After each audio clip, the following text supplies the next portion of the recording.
Hola, hoy es nuestro primer videoclase de la materia de optimización dinámica, principalmente con un enfoque hacia la economía, con una perspectiva de construir modelos macro, de entenderlos y de usar una lógica también microeconómica. Eh, la parte de optimización dinámica lo debemos entender desde el problema de optimización. O sea, ¿cuál es el problema? Vamos a describirlo bajo el siguiente enfoque, que será, en este caso, inciso A, un caso discreto. Vamos a suponer que tenemos, eh, vamos a suponer que tenemos el siguiente cuadro.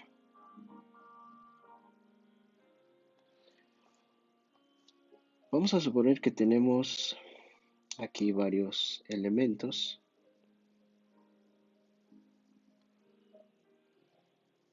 Vamos a describir este cuadro. Tenemos que empezar a entender lo que abarca el problema de optimización dinámica. Vamos a suponer que tenemos un estado inicial A, donde nosotros tenemos 5 etapas. Vamos a suponer que yo quiero transformar una sustancia de un estado a un estado Z.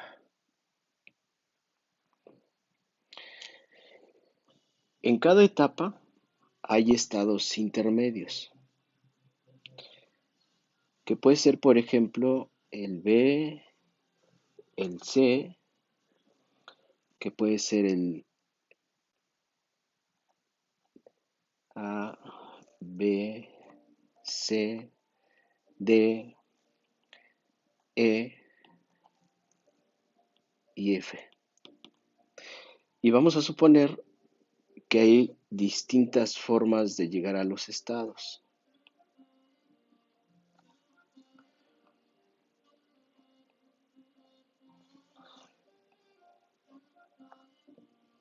¿Qué implica distintas formas de llegar a diferentes estados si yo quiero transformar una sustancia de un estado A un estado Z, a una etapa inicial, a una etapa final?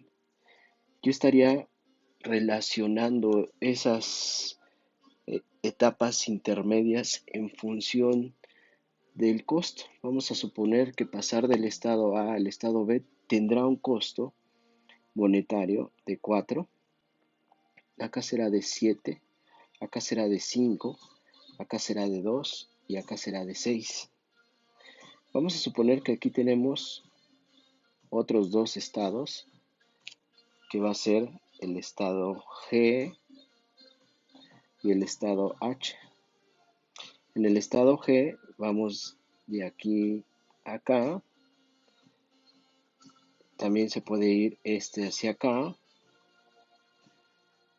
este estado puede pasar de aquí hacia acá y de aquí hacia acá. Vamos a suponer que aquí es 3, 4, 3 y 5. Ahora vamos a suponer que tengo otros estados intermedios, que es I, J y K, donde supongamos que de H puede pasar a J y a K con un costo de 4 y 6, y de aquí de G a I o de J y luego a I tiene un costo de 2 y 8. Y bueno, la etapa final quedaría como de I a Z, de J a Z y de K a Z, donde tendríamos 3, 1 y 2. Entonces, el problema a enfrentar aquí es que si yo quiero pasar de un estado a un estado Z, es decir, de un estado inicial a un estado terminal de alguna sustancia, yo tengo que pasar por varias etapas. Esas etapas me va va a tener un costo asociado: 2, 4, 7, 5, 2, etcétera. Los valores son los costos.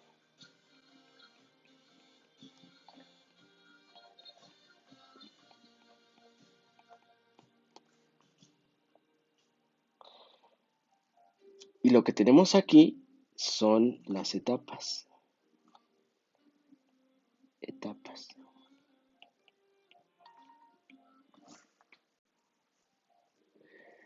Ok, entonces tenemos que para que una sustancia pase de un estado A a un estado Z, vamos a pasar distintas etapas o 5 etapas con trayectorias que tienen asociado un costo diferente. Si lo que se quiere o el problema a enfrentar es elegir aquella ruta que me permita llegar de un estado A un estado Z en el menor costo, con el menor costo, entonces me daré cuenta que la trayectoria sería a C, luego de C a E, luego de E a H, luego de H a J y de J a Z. Y el costo será de 14 pesos. Y este costo es mínimo.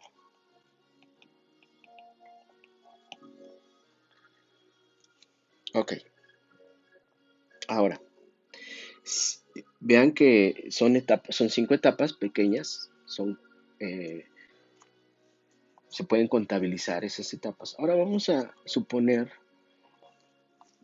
que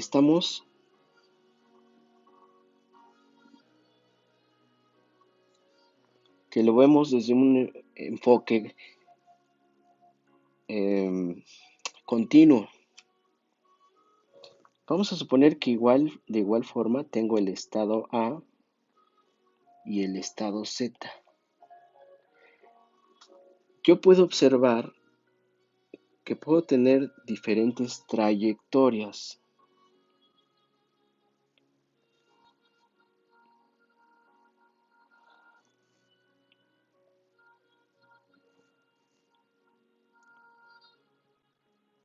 Diferentes trayectorias, donde en el eje vertical estarán los diferentes estados y en el eje horizontal van a estar las etapas. Si nos damos cuenta, en un caso continuo existen numerosos, o más bien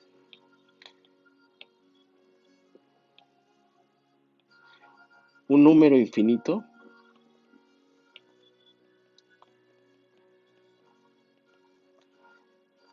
de etapas, que a su vez tiene un número infinito de estados. Acá, ¿cuántos estados tenemos en el caso discreto? Pues son varios estados, pero son de manera fácilmente contables.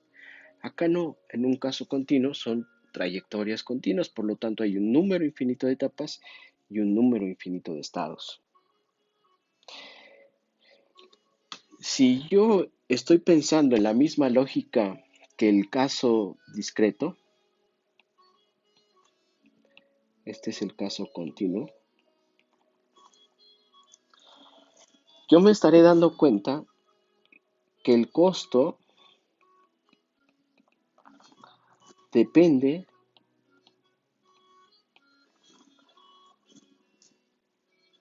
de cada ruta posible y la topografía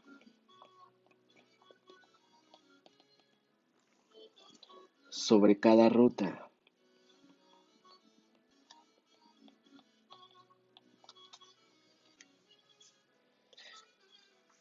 Por ejemplo, en economía,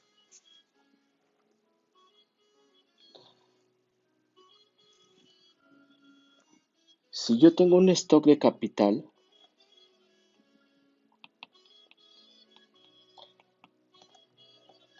si tenemos un stock de capital, bueno, aquí le voy. Si tenemos un stock de capital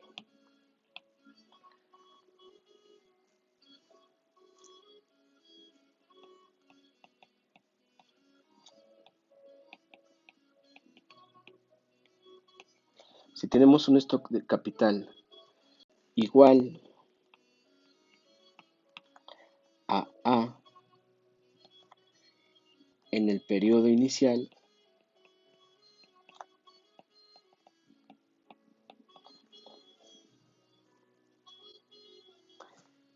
y un stock de capital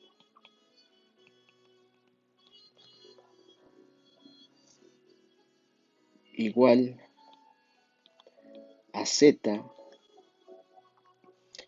en un periodo T, digamos final, quiere decir que existen muchos planes de inversión, muchos planes de inversión alternativos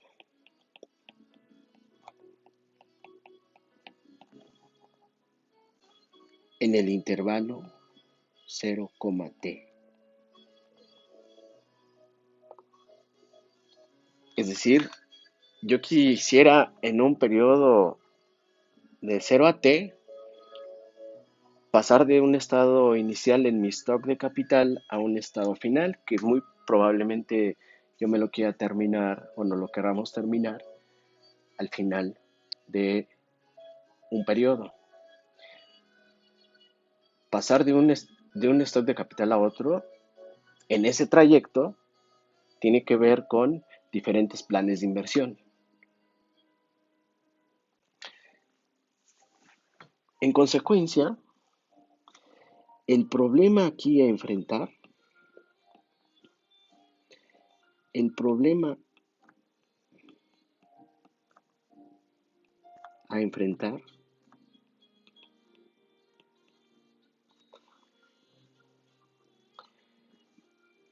es encontrar el plan de inversión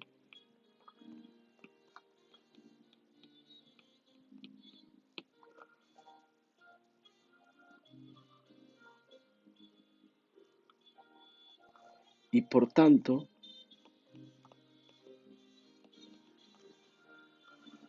la ruta del capital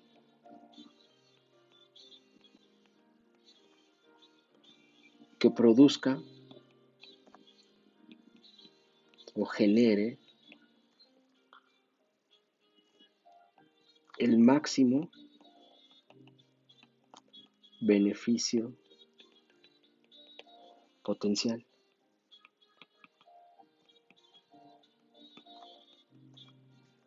Bajo este enfoque económico, ese sería el problema a enfrentar. Bajo los enfoques que estamos señalando anteriormente, es buscar una trayectoria que produzca el mínimo costo potencial.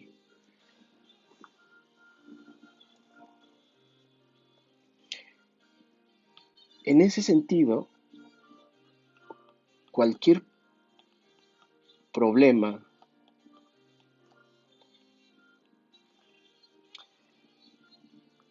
de optimización dinámica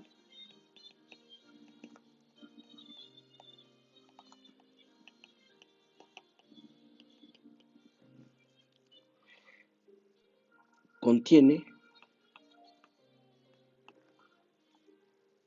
los siguientes apartados.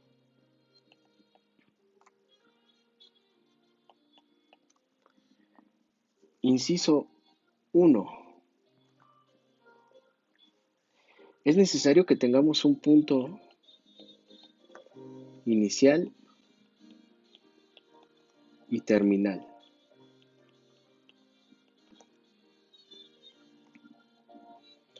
Inciso 2. Un conjunto de rutas admisibles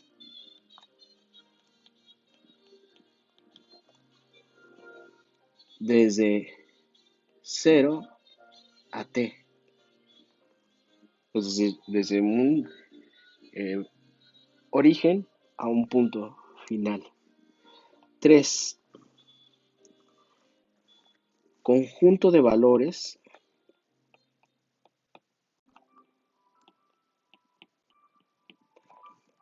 asociados a cada ruta admisible,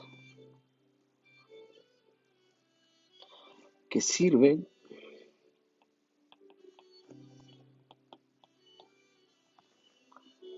como índices. En los casos anteriores, por un lado era el costo y por otro lado era el beneficio asociados. 4. Un objetivo específico.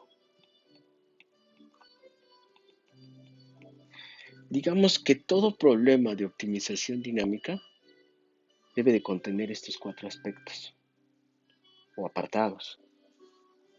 Muy bien. Si nosotros nos hemos venido dando cuenta, por ejemplo, suponga que tengo el siguiente gráfico. Yo puedo tener, aquí puedo tener Y acá T, ¿no? Y, o sea, ya sabemos, los estados o las trayectorias posibles. Suponga que tengo A y quiero llegar a Z. Y suponga que tengo esta ruta asociada a Z. Suponga también que tengo este gráfico donde tengo el estado inicial y el estado final, algo así. Vamos a suponer otro gráfico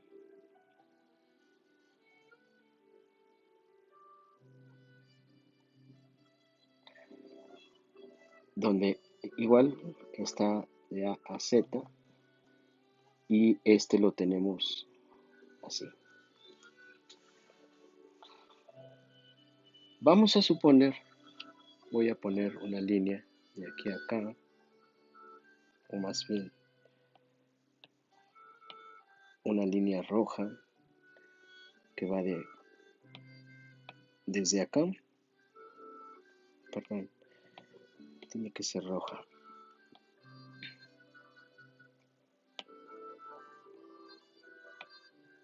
Ahí está.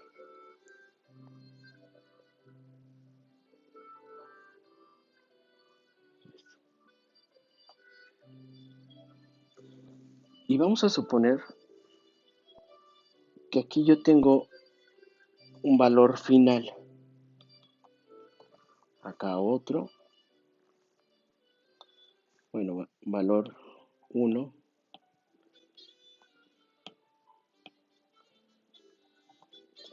2 o 3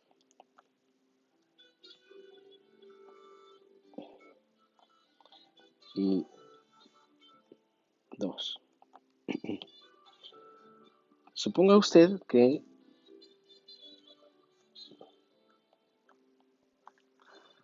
el valor de Z está asociado con un valores finales, donde va de a 1 y de aquí nos trasladamos acá y de este para acá.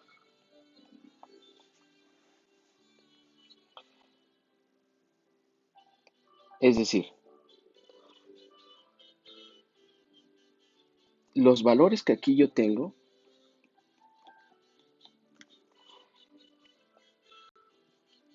cada una de ellas son rutas admisibles, pero valores al final diferenciados. Entonces, yo puedo entender que cada uno de estos valores finales está asociada con una trayectoria, pero esa trayectoria depende del tiempo.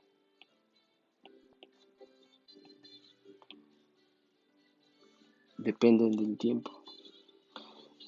Entonces, cada valor está asociado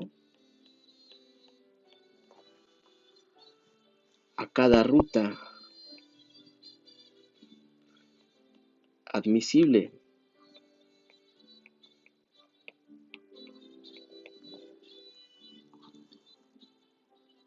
Quiere decir que cada valor está en función de Y, pero Y está en función de T.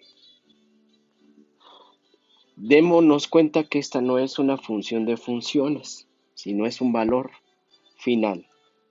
Es decir, el valor final depende de cada trayectoria.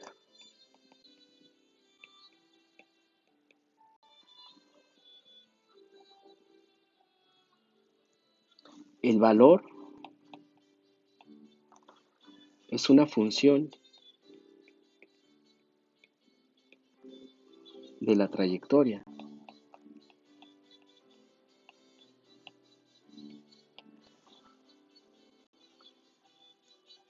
En consecuencia,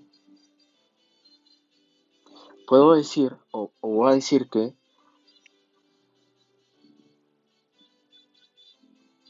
la variación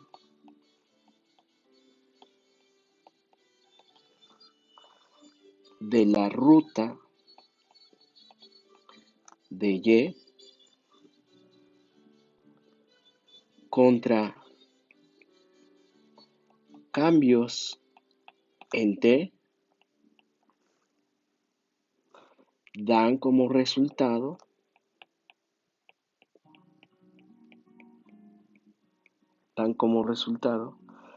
diferentes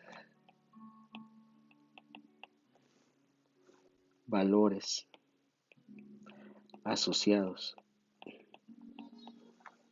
a cada ruta.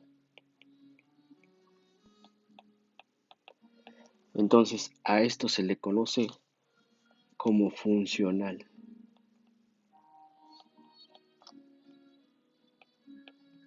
Es decir, de lo que se va a tratar es encontrar un funcional. Nosotros habíamos, en otras materias, habíamos encontrado que cuando se maximizaba o se minimizaba, dependía del valor concreto. Aquí no. El valor que se va a buscar maximizar o minimizar no depende de un valor concreto, sino de los valores de Y que cambian a través del tiempo. Por lo tanto, en optimización dinámica, de lo que se va a tratar es encontrar una función que dé solución al problema de maximizar o minimizar.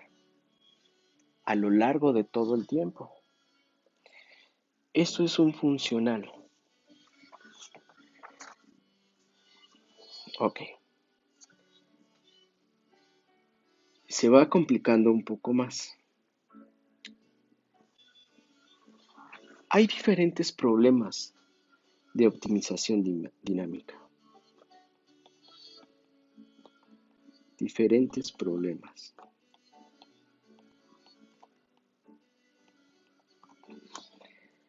Uno, vamos a suponer que tenemos el gráfico aquí, ¿no? Y tengo un estado A,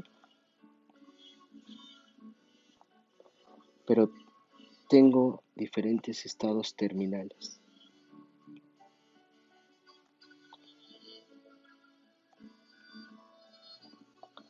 Z1, Z2 y Z3. Aquí tengo y aquí es el tiempo. ¿Qué estoy observando aquí? Que en muchos problemas de los que nos vayamos a enfrentar en optimización dinámica, en algunos casos el tiempo será fijo y tendremos mayor libertad en elegir la ruta óptima. Entonces, a este tipo de problemas se le conoce como que el tiempo es fijo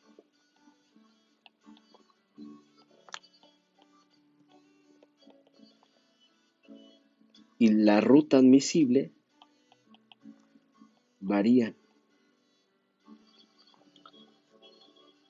Un ejemplo clásico es un monopolio, es decir, que dentro de un periodo fijo yo voy a establecer como variable el nivel de precios que nosotros deseamos o que el monopolio desee. Hay un tiempo terminal fijo, que esto puede ser las licencias, eh, y de esa manera puedo entender que se goza de mayor libertad.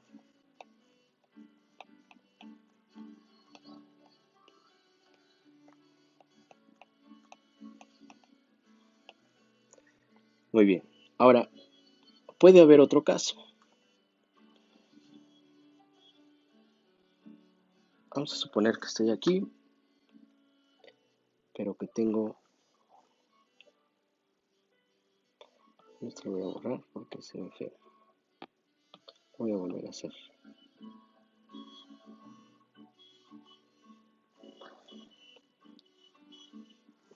Suponga igual que tengo un estado A, pero puedo tener un estado Z fijo, pero diferentes trayectorias que cambian con el tiempo. Entonces, podría tener T1, podría tener T2, podría tener T3. A este tipo de problemas, YT es fijo y el tiempo es variable.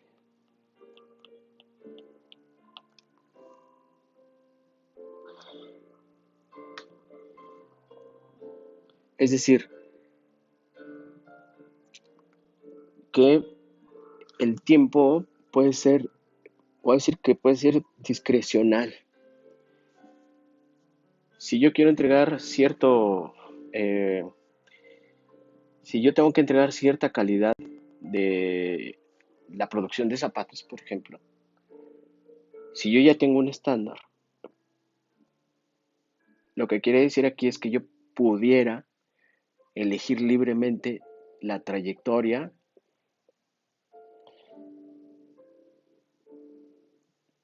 o el periodo de entrega. Y con ello hay diferentes rutas admisibles. Caso 3.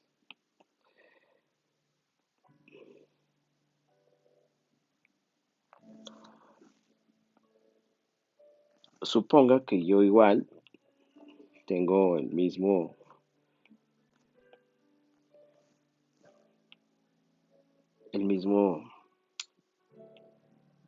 gráfico, pero yo me doy cuenta aquí Z1, Z2, Z3 ya es una función.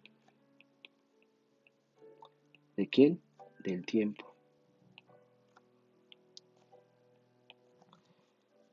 El problema aquí es YT es variable y T también es variable.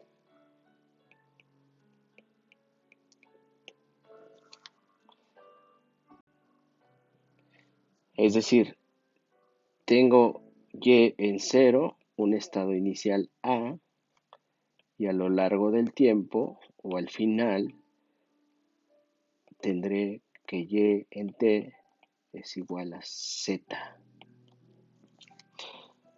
Entonces, si usted se da cuenta, hay distintos niveles o problemas de optimización dinámica. Ok, yo voy a elegir aquel ruta que me maximice o que me minimice, pero muchas veces el tiempo será fijo y la trayectoria será variable. Por otro lado, el estado va a ser fijo, o más bien YT debe ser fijo y, y- y el tiempo variable. Y en el tercer caso, los tres, más bien los dos, tiempo y YT pueden ser variables. Ok, entonces, ahora sí, con todo lo que hemos visto como introducción, puedo decir o voy a decir que el objetivo funcional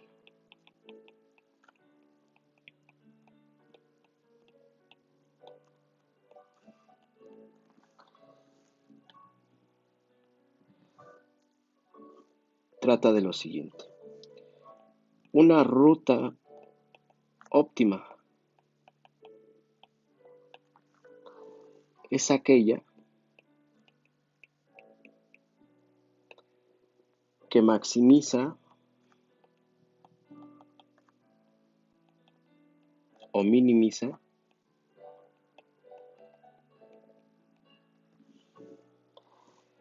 el valor a la ruta asociada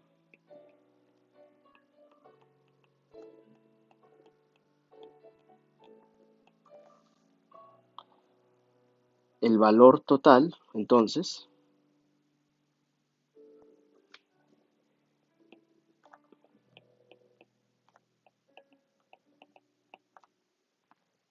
debería ser una suma naturalmente.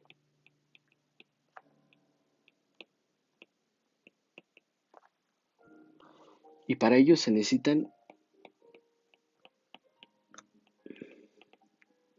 tres piezas claves. Tres piezas claves.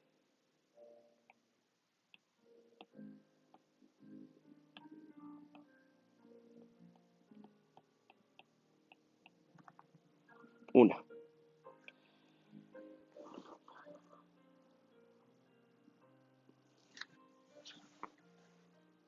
inciso A,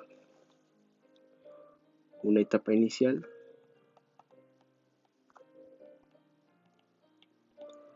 señalada por T.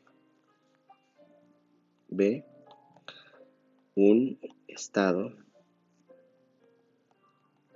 inicial que va a estar señalado por YT. Y C, la dirección que va a estar señalado por la derivada de YT. Ustedes se dan cuenta, aquí yo me doy cuenta de que existe una etapa inicial, un estado inicial y trayectorias. Pero esas trayectorias tienen dirección. Entonces, si esto lo coloco en una función, esa función tendrá tres elementos: y, t y yt'. Y como me señala aquí, pues el valor total debería de ser una suma, naturalmente. Y si es una suma, y si tengo funciones del tiempo eh, eh, que tienen un estado inicial y una dirección, pues lógicamente que su integral será la suma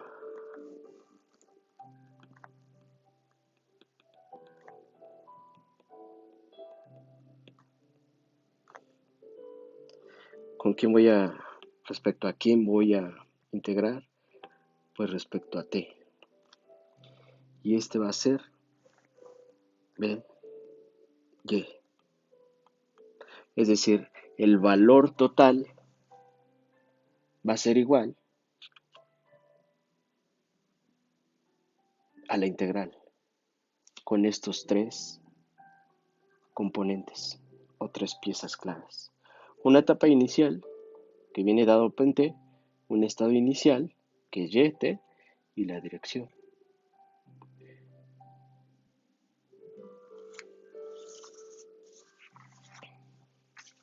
Ok. ¿Cuáles son los métodos que a mí me van a permitir solucionar un problema de optimización dinámica? Ahorita lo estaremos viendo por el lado continuo. Es el que más se usa. Nos abocaremos más a él. Uno de los métodos, al final voy a dar un recuento histórico. Uno de los principales métodos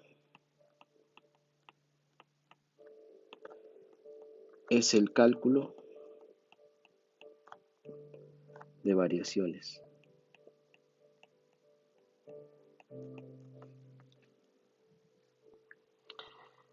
Al final voy a dar un recuento de quién inventó, cuándo y por qué fue interesante.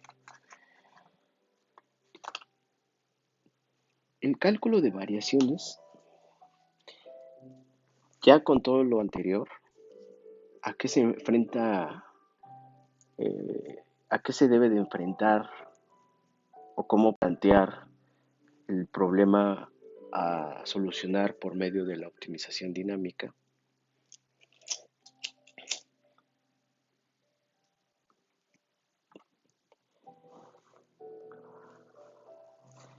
Es maximizar o minimizar el extremal, que así le vamos a llamar a, a la suma total de y, que va a estar o va a ser la integral de 0 a t, t, t y t'. ¿Sujeto a qué? Pues va a estar sujeto a que y en el periodo inicial tenga un estado A y y en el periodo final tenga un estado Z, donde A y Z están dados. Y después veremos cuando no están dados. Y como lo veníamos viendo anteriormente, ahora el cálculo de variaciones implica seleccionar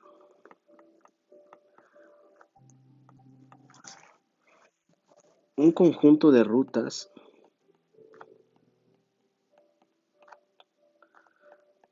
un conjunto de rutas admisibles YT que produzcan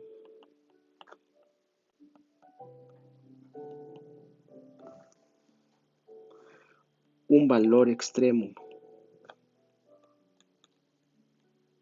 llamado extremal. Muy bien.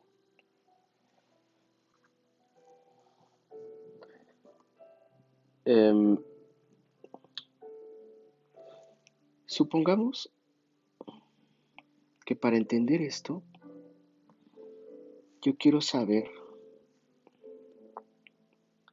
cómo encontrar trayectorias admisibles. Suponga usted que tengo un estado inicial A y quiero tener un estado Z, un estado final Z. Vamos a suponer que en teoría existe una trayectoria óptima.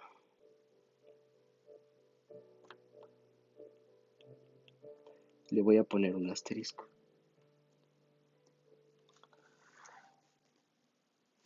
Donde el periodo va de 0 a t.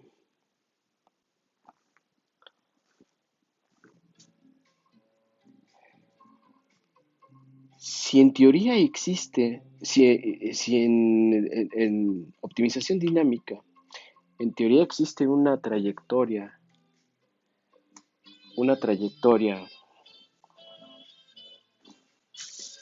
eh, óptima, tal que se alcanza el extremal, pues habrá trayectorias que no son óptimas, pero que también pasan de un estado A un estado Z, como lo vimos en los gráficos anteriores. Puede haber varias, pero una de ellas debe de ser la que optimiza el problema a enfrentar. Vamos a suponer que acá encontramos una ruta vecina o similar. Esta va a ser Y con T. Pero si usted se da cuenta, si llega a estar de A a Z al final, se logra lo mismo, pero no es óptima. Supongamos que YT sin asterisco es una ruta vecina. Pero si ustedes se dan cuenta también, aquí existe una distancia entre Y óptima y YT. Vamos a suponer que existe una trayectoria que desvía, digamos que esa sería el efecto que produce YT. Vamos a suponer que este le llamamos PT. Es la trayectoria que va a desviar a YT del óptimo. Pudiéramos decir que YT, en consecuencia, va a ser igual a la trayectoria óptima más un término epsilon multiplicado por PT. Sabemos que P en, en, el, en el periodo 0T pues tiene valor 0.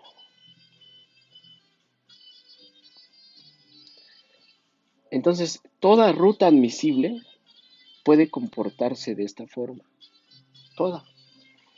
Donde va a ser igual a la trayectoria óptima, pero se va a desviar con un efecto epsilon multiplicado por pt, que al final sabemos que vale 0 y 0. Si esto es así, entonces también existe su derivada, es decir, su dirección, entonces será derivada de la óptima más epsilon pt'. Cuando yt, ¿en qué momento yt es igual a yt asterisco? ¿En qué momento? Pues cuando epsilon es igual a 0. Es decir, pt va a ser la trayectoria, va a ser la trayectoria que va a desviar a la ruta vecina de la óptima.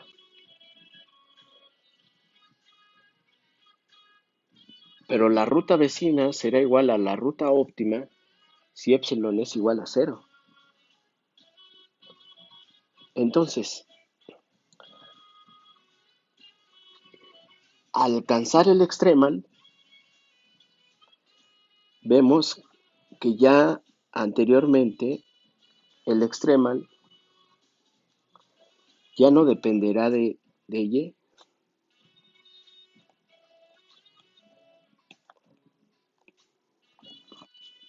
sino de epsilon. De eso va a depender.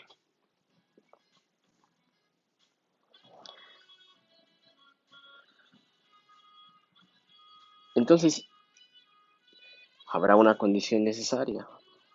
¿Cuál es esa condición?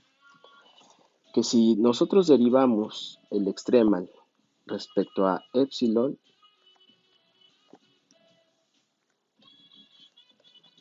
esto debe de ser igual a 0. Y entonces se encontrará el extremal y además la trayectoria. ¿Cuál es esa ruta?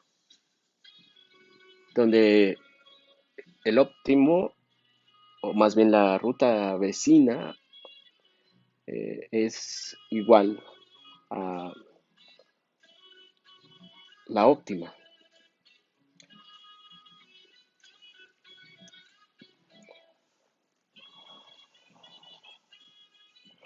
Esta será la condición necesaria.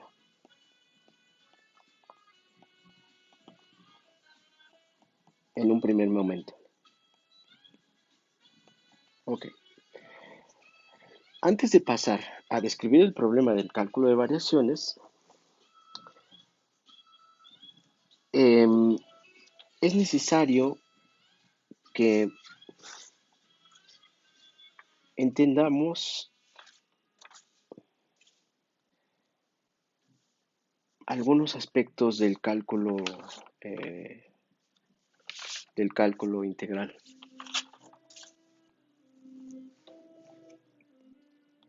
¿Qué es la regla de Leibniz?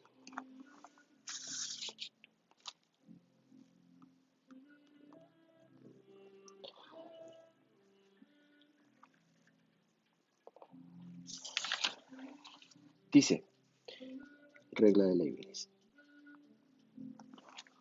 Si yo tengo una función x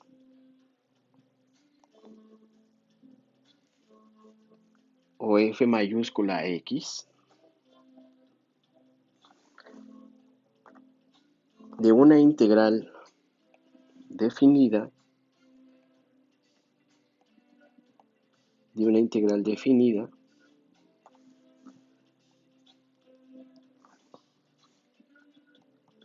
de x diferencial de x, perdón, de t,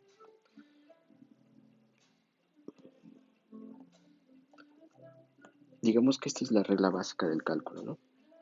Lo que vamos a hacer. Supongo que yo tengo f de x mayúscula. Nos dice la regla de Leibniz, bueno, si tienes una función f de x, entonces la derivada de f de x respecto a x va a ser igual a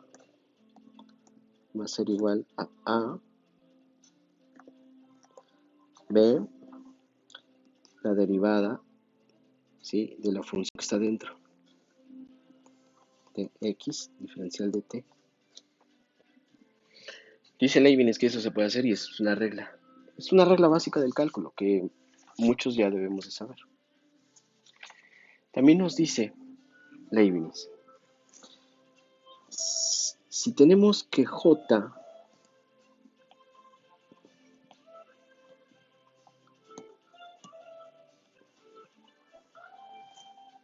está en función de a, b, y yo sé que sigo estando en mi integral, ft(x) de x, nosotros ya sabemos que es una integral definida.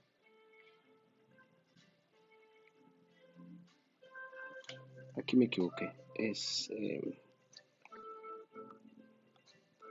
t.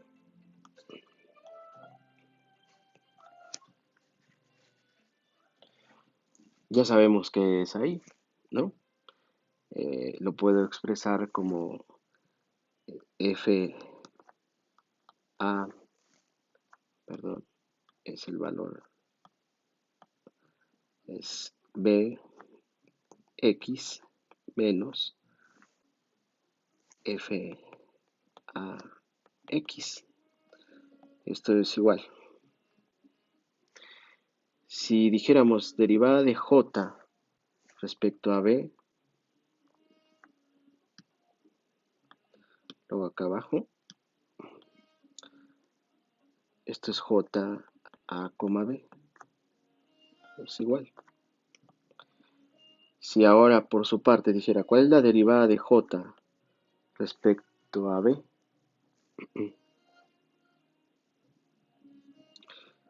A ver, lo voy a traducir, o más bien le voy a dar su orden, si no va a haber confusión. Es b, a y b, a. Entonces, si yo derivo j respecto a b, ¿a qué es igual? Pues es igual a bx.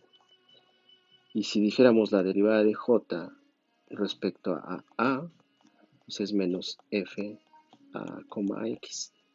Es muy sencillo. Si yo tengo un gráfico por acá, yo tengo esta función entre a y b, derivar este y f de con los argumentos x. Si yo derivo respecto a x, quiere decir que mi función se va a hacer hacia arriba. Ese sería el impacto de la derivada de f de x con respecto a x. Si yo observo lo siguiente,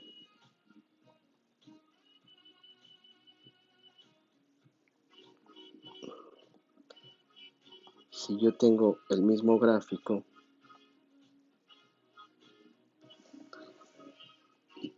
y tengo aquí a y b, su derivada implica dar un salto. Ok, si yo tengo por su parte un gráfico por acá,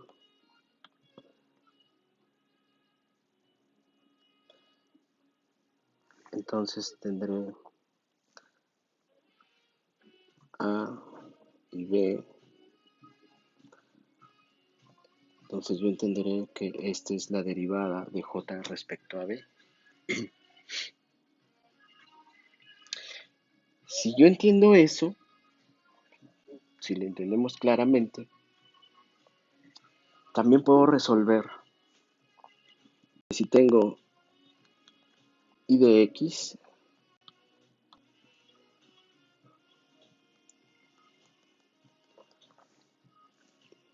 y tengo integral a b x f de t con el argumento x diferencial de t,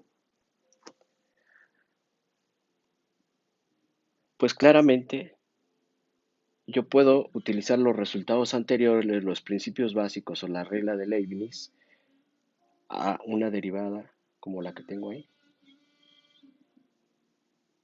o las tres derivadas, y la aplico en este primer caso. Pues yo entendería que si derivo y respecto a x, esto va a ser igual a b de x por la derivada de tx, sus argumentos diferencial de t, más voy a utilizar la que tengo acá, pero ahora yo debo de aplicar que es la derivada de j, por ejemplo, respecto a b y b respecto a x. Entonces aquí sería el mismo argumento b de x por la derivada de lo que está dentro. Y estoy aplicando lo que se conoce como regla de la cadena. Por ejemplo, voy a poner un ejemplo sencillo.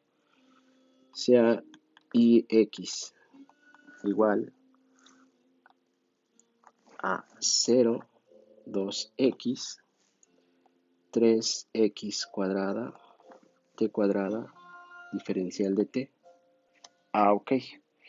Por, por la regla de Leibniz o por el principio del cálculo, yo tendría que derivada de ix es igual a x.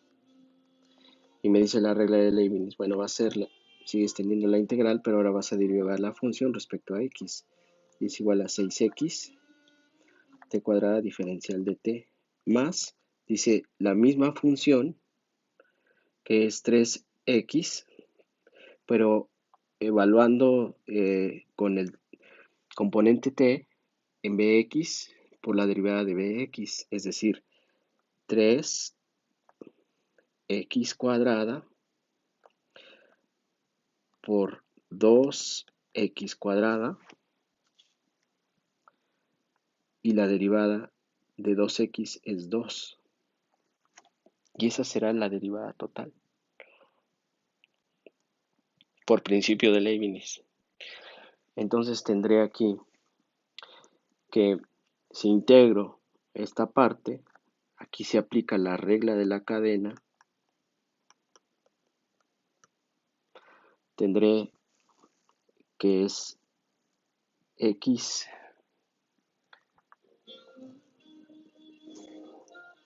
será la integral de 6xt cuadrada respecto a t es 2x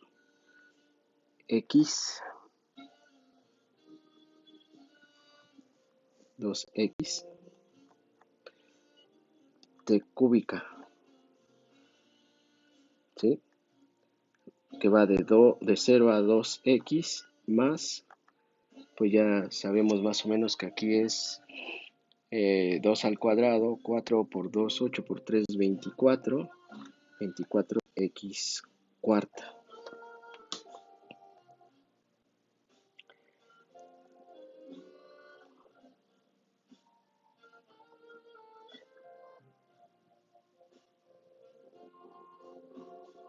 Entonces, este resultado me da como 2x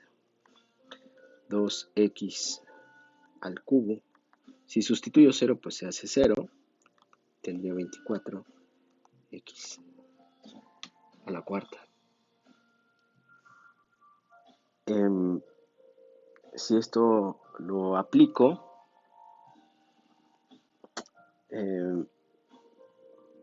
o más bien si cancelo paréntesis, tendría 8 por 2, 16. 16x cuarta más 24x cuarta, que es igual a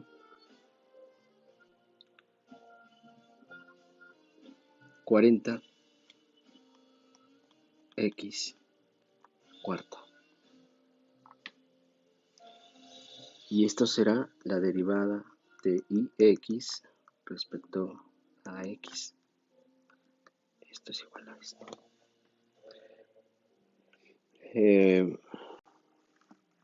Vean ustedes que es más que interesante.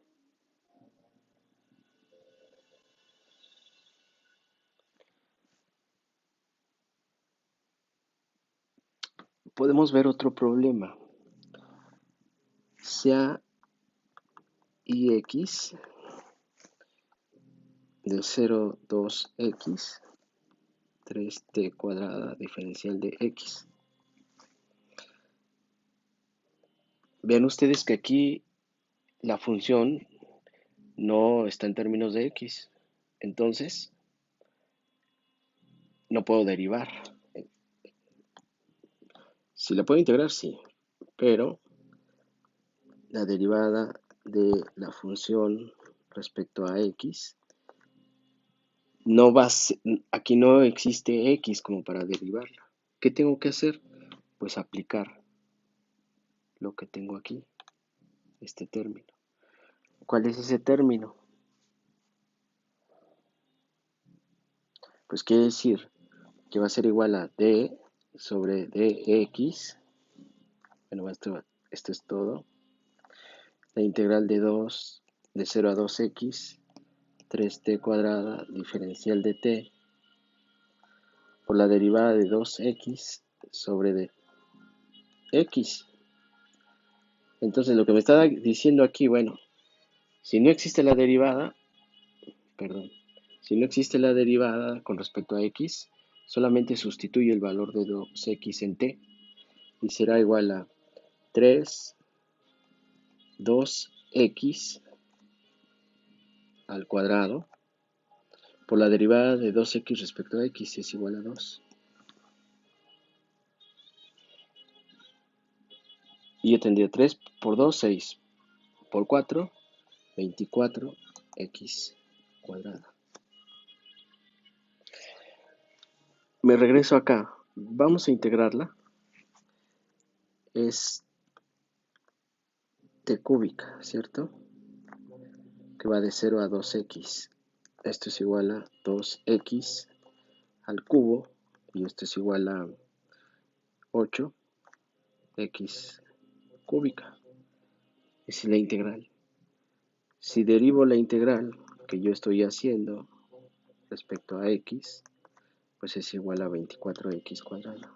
Y vean que estamos haciendo bien el principio de Leibniz.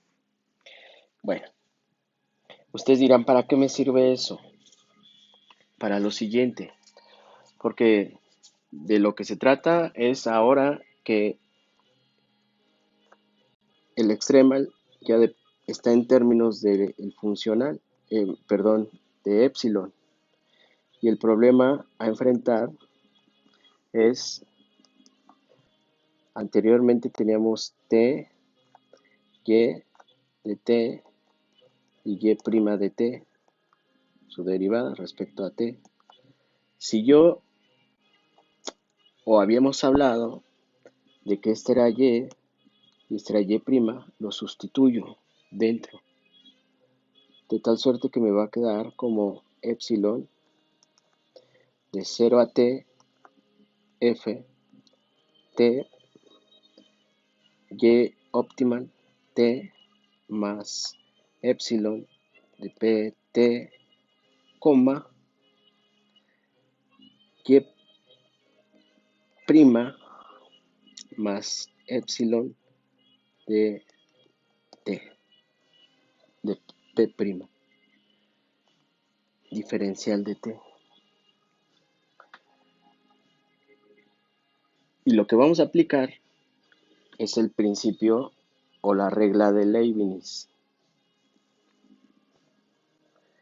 en donde la derivada del extremal respecto a epsilon debe de ser igual a 0. Entonces ya sé Esto va a ser igual a 0 a t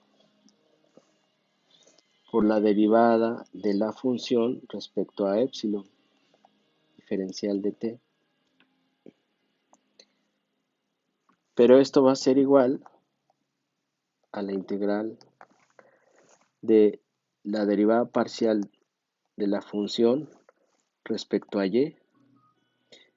y la derivada de y respecto a epsilon, más derivada de f respecto a y' y y' respecto a epsilon.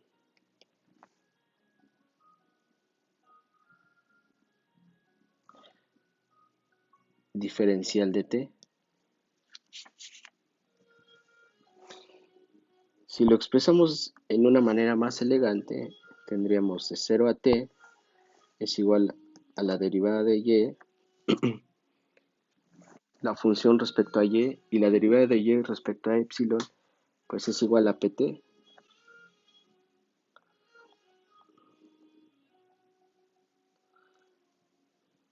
¿Sí? Es igual a pt.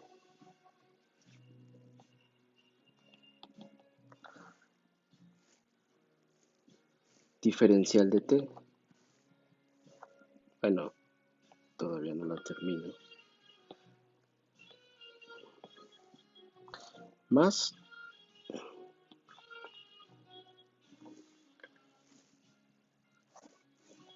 f de y', ¿sí?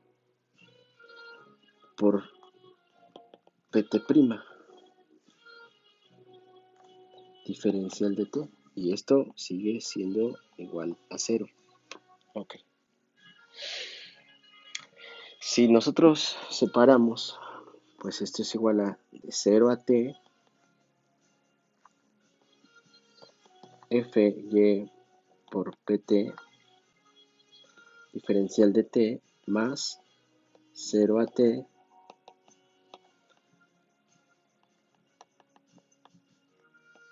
diferencial de t y debe de ser igual a 0. Ahora, por principio, la derivada de p no la conozco y es una función arbitraria. Entonces siempre debe de ser pt. Si esta parte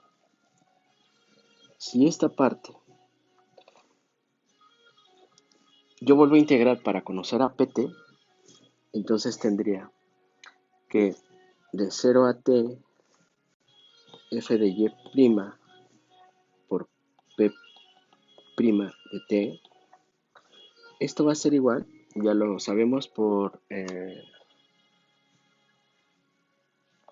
derivamos varias veces, no es por sustitución, y tendría que es f de y, es decir, vamos a integrar por partes, ¿sí?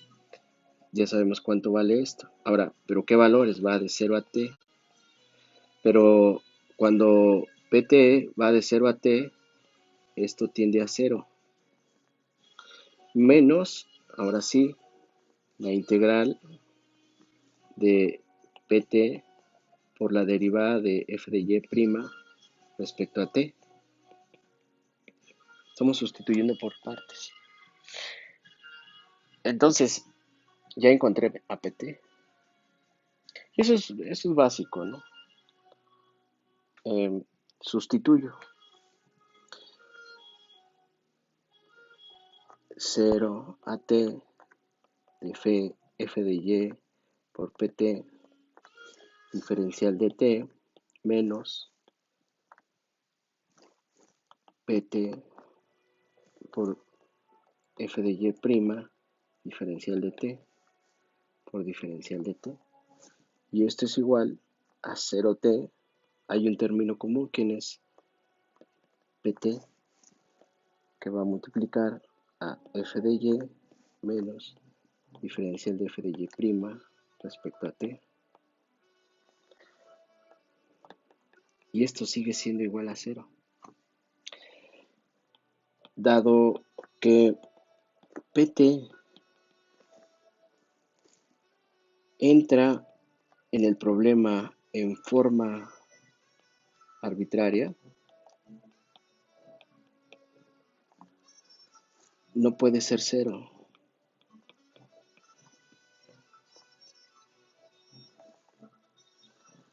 Entonces, la única forma de que sea cero es que f de y menos diferencial de f de y' respecto al tiempo o a t sea igual a cero.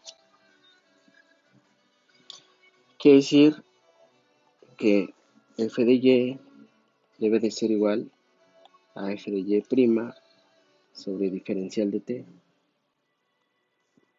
Si nosotros integramos, entonces va a ser igual a la integral de f de y respecto a t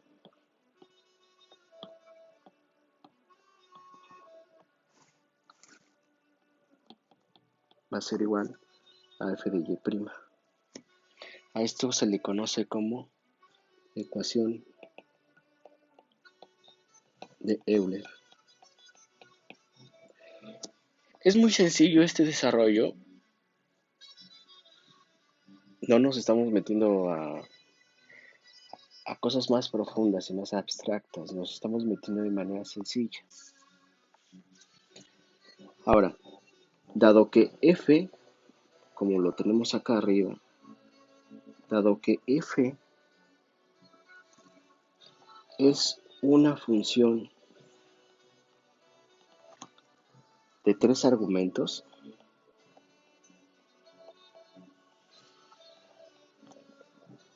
que es de y prima, f de y prima debiera ser una función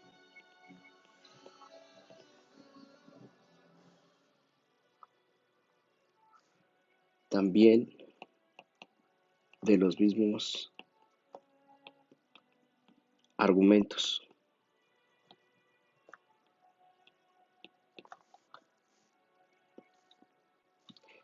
De y y prima.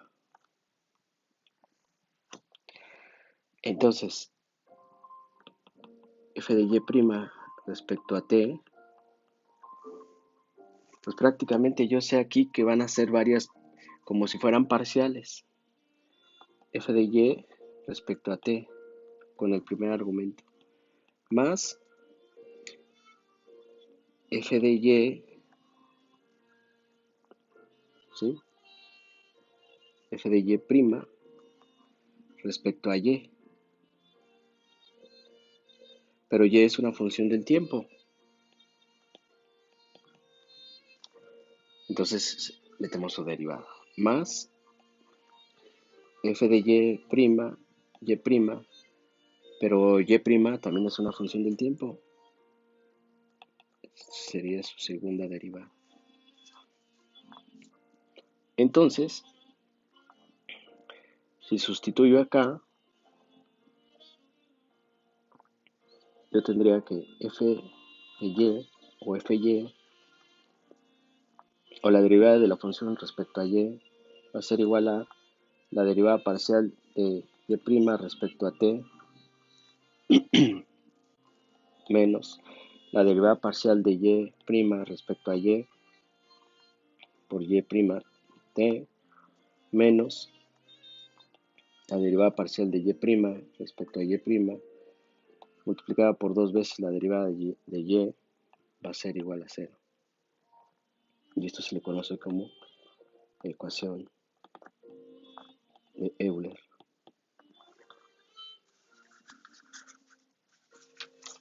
Si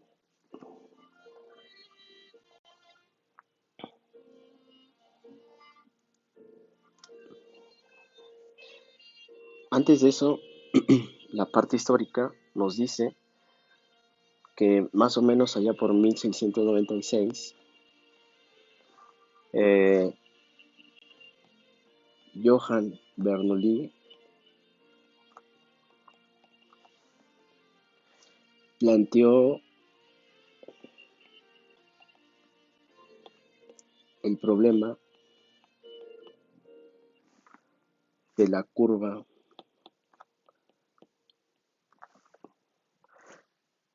que se llama brachistocrona.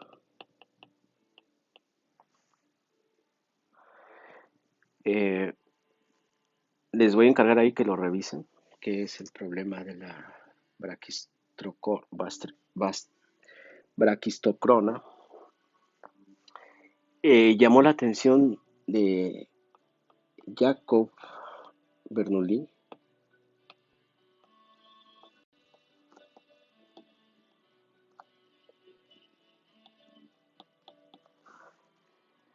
de históricamente también se entiende que L'Hôpital entró. Sin embargo,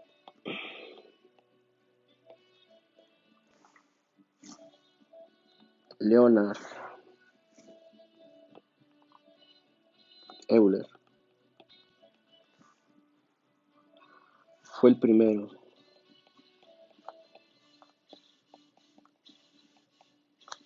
que elaboró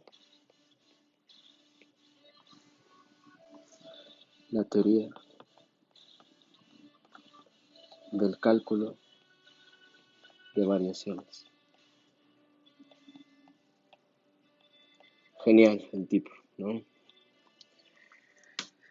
Eh, bueno, y otros más, ¿no? Pero el que primero planteó eh, una teoría respecto al cálculo de variaciones fue Euler. Por eso es que a esta eh, igualdad se le conoce como ecuación de Euler.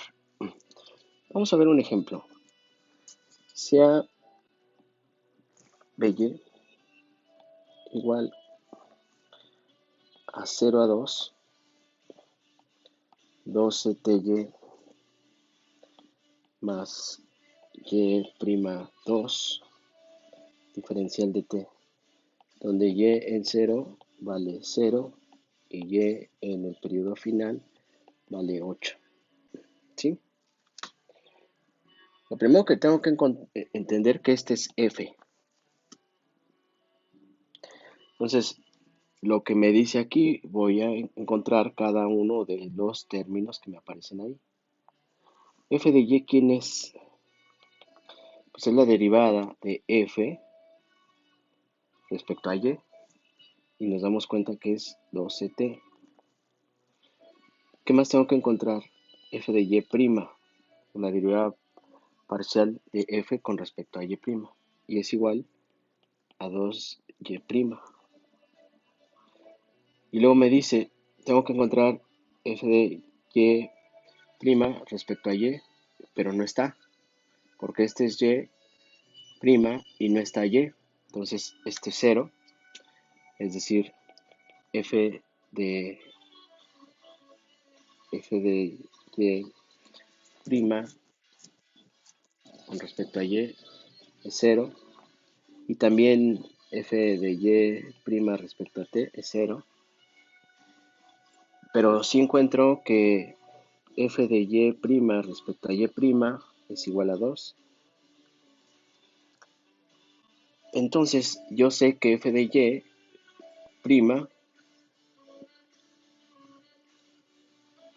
F de Y' es igual a 2Y 2 primas de 2 prima de T menos 12T.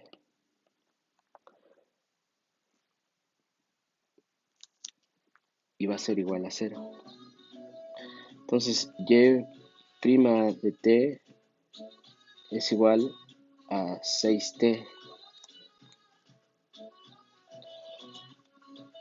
Si yo integro, entonces tendré un Y'. Y si integro del otro lado, si integro respecto a T, pues tengo Y' de T.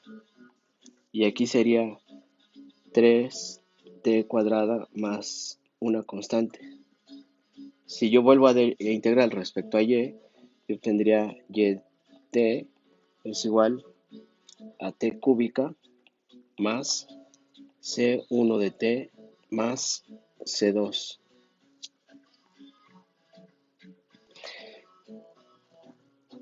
Entonces lo que obtengo es un polinomio de grado 3.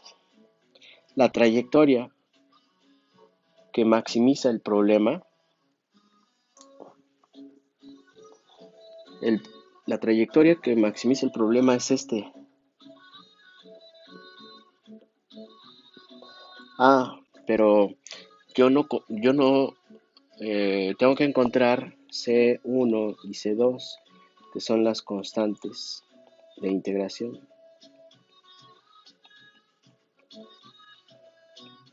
Bueno, pero no es igual, ¿eh? ¿Qué tengo que hacer? Pues sustituir los valores. Me dice que y en 0 vale 0. Entonces aquí vale 0 más C1 por 0 más C2. En consecuencia, sé que C2 vale 0. En el periodo inicial dice que y en 2 vale 8. Y esto es igual a 2 al cubo, 8, más C1 eh, de 2, ¿sí? Entonces C1 va a ser igual a 8, 2C1 va a ser igual a 8, 8 menos 8, entonces C1 vale 0. Entonces Y, la trayectoria que maximiza o que permite encontrar el extremal, este al cubo. Esa es la trayectoria, o más bien funcional, que logra alcanzar el extremal, el polinomio eh, de grado 3. Si ustedes se dan cuenta, si sustituyen 0 en t, es 0. Si sustituyen 2 en t, es 8. Esta es la trayectoria. Eh, Les quiero dejar un, este, un problema a enfrentar para que lo puedan resolver.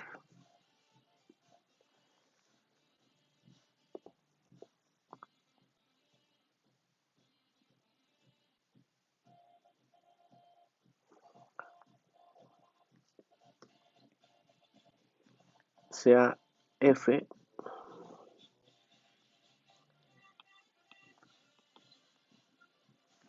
de 1 a 5, 3YT más Y' a la 1 medio diferencial de t, donde y en 1 es igual a 5 y y en 5 es igual a 14. Y el último, bueno, con eso tenemos. Esa sería la tarea próxima a entregar. Hasta aquí le dejamos porque pues es bastante. Podríamos seguirnos hasta 3 horas. Pero creo que con esta primera idea o introducción empezaremos a resolver ejercicios más complejos. Y de lo que se trata es poder modelar variables económicas. Les agradezco y nos vemos el próximo videoclase. Saludos.